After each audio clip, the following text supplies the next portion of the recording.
The official salary for a member of Congress is $174,000 a year. It is a solid living, but nowhere near enough to explain how so many of these politicians retire with multi-million-dollar net worths. Look at Nancy Pelosi. Her investment portfolio regularly pulls in returns that put most Wall Street hedge funds entirely to shame. We are taught that the people inside this building are public servants. They are supposed to act as the board of directors for the country, representing voters, writing legislation, and holding the powerful accountable.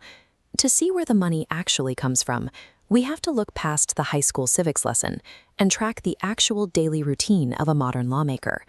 When you map out their operations, you find that holding office is a highly structured, perfectly legal pipeline designed to generate immense personal wealth.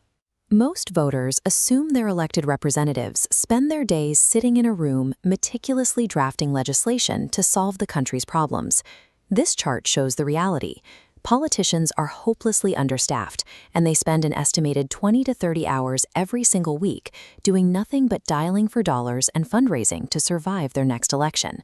Because they are part-time lawmakers at best, a massive lobbying industry steps in.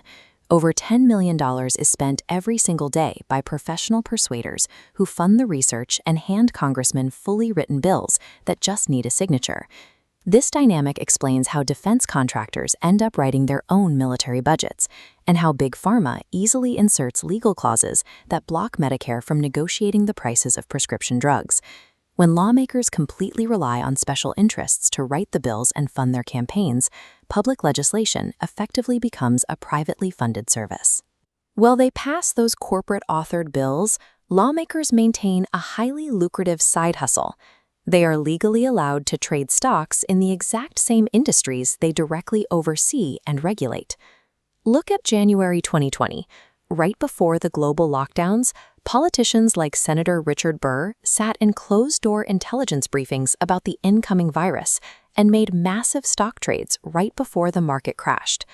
Or take Marjorie Taylor Greene, who recently purchased up to $300,000 worth of stocks right before a presidential announcement on a 90-day tariff pause caused the entire market to surge. We do have the Stock Act, which is supposed to stop trading on congressional knowledge, but they quietly stripped the requirement that disclosures be searchable online, burying them in 1,000-page PDFs. They built in loopholes for family portfolios, and if a politician fails to report a trade on time, the fine is $200. A $200 penalty for multi-million-dollar portfolios shows what the law is for, providing the illusion of accountability while entirely protecting their financial side hustle. The ultimate payoff arrives when the politician finally retires. Through the revolving door, a former lawmaker walks directly into a highly paid consulting or executive job at the exact firm they used to regulate. Representative Billy Tauzin was instrumental in pushing a Medicare Act that specifically protected pharmaceutical profits. Shortly after leaving Congress, he became the president and CEO of Pharma, the main pharmaceutical lobby group, earning over $1 million a year. Over at the FDA, official Curtis Wright oversaw opioid drug reviews and approved broad marketing language for OxyContin. He later accepted a job with Purdue Pharma, the maker of OxyContin, with a starting salary over $380,000. A career in public office is effectively an audition for a massive corporate payout upon retirement. The system operates exactly as designed. High-profile political investigations are largely theatrical stunts meant to generate viral clips, not meaningful accountability.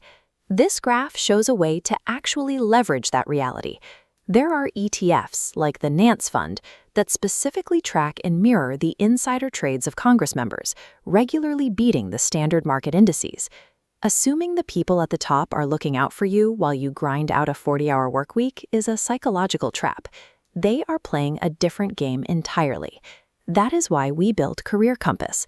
We use psychometric tests to map your specific psychological profile, matching you directly with high-paying industries where your specific personality traits will thrive. Stop waiting for a politician to save you. Understand your own psychological wiring. Click the link in the description and start playing the game to build your own wealth.